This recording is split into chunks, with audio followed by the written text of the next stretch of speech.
Hey guys, this is Kiran Ghosh.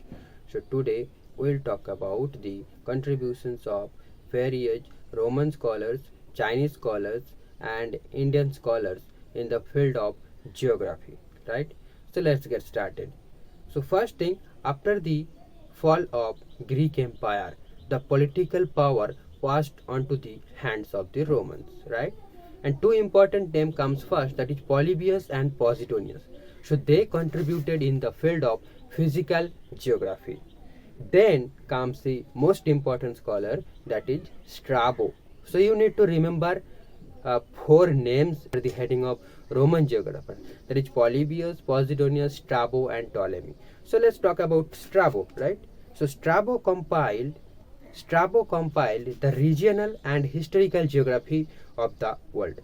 His geographical account was the first attempt at bringing together all the then known geographic knowledge in the Greek or about the world. So he wrote 43 volumes under the title Historical Memoir, and he wrote 17 volumes in geography. His book was Geographia, right? The geographical book was Geographia. Now, Strabo was only geographer of the ancient period who lucidly wrote about all the branches of geography, that is historical, physical, mathematical, and political geography. And here two important statements you can remember that I have noted from the previous year questions papers, that is the work on geography of Strabo was largely an encyclopedic description of the world known to the Greeks. Right, ये हो गया number one. And second statement, Strabo's book had laid down a clear foundation for chronological writing in geography. Strabo's work had laid down a clear foundation for the chronological writing in geography. I think the answer was that both the statements are correct but not the correct explanation, right? Both the statements are correct but not the correct explanation. So Strabo gave a correct explanation of the floods of the Nile Valley or Nile River, attributing them to the heavy rains in Ethiopia. And he also contributed to world's first administrator's handbook. So these two statements or information are taken from the YouTube lessons of from the geoecologist. So you can watch their videos as well. Very good. Okay. And next we'll talk about the Ptolemy. Next caller will talk about the Ptolemy. Right. After Strabo comes the Ptolemy. So Ptolemy was the first to identify and plot Volga River on his map. Ptolemy plotted the Gangetic Gulf or the Bay of Bengal for the first time.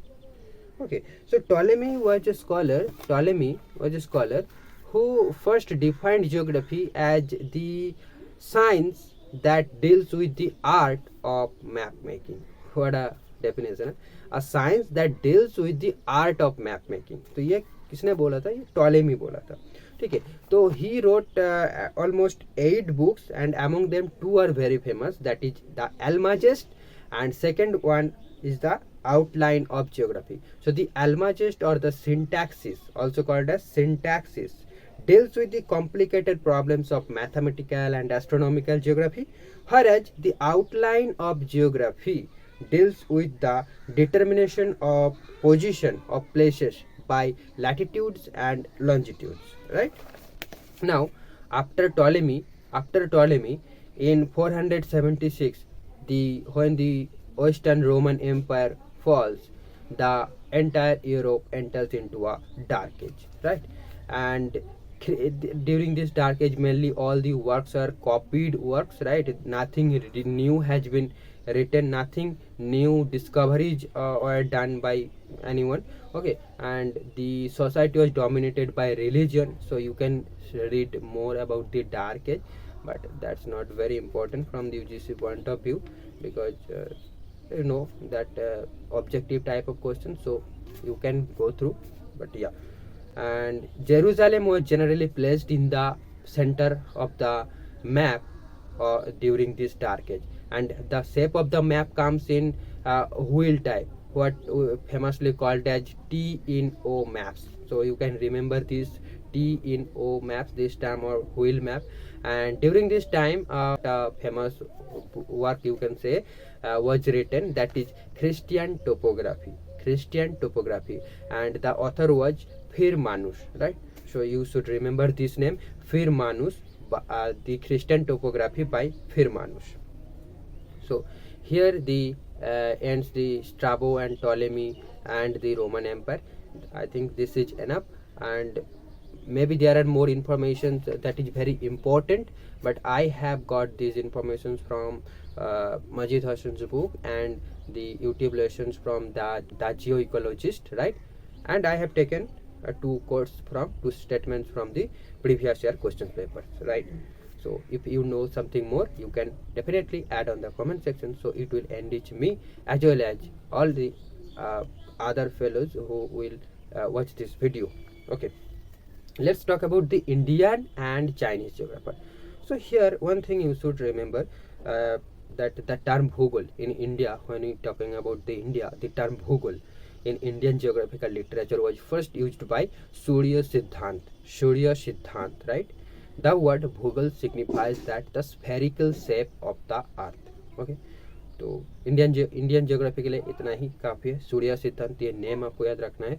इन्होंने क्या कहा था कि भूगोल जो ये term है first use किया था, और द वर्ड भूगोल signifies the spherical shape of the earth. Okay, next come to the Chinese scholars. So Chinese scholars, mainly Chang Heng and Fei Xiu, developed a scientific method of cartography based on a rectangular coordinate system. So basically the rectangular coordinate system presently we see it was first used by Chinese scholar, that is Chang Heng and Fei Xiu, Changeng, Chang Heng, and Phei Fei Xiu. So these two scholars developed the scientific method of cartography based on a rectangular coordinate system.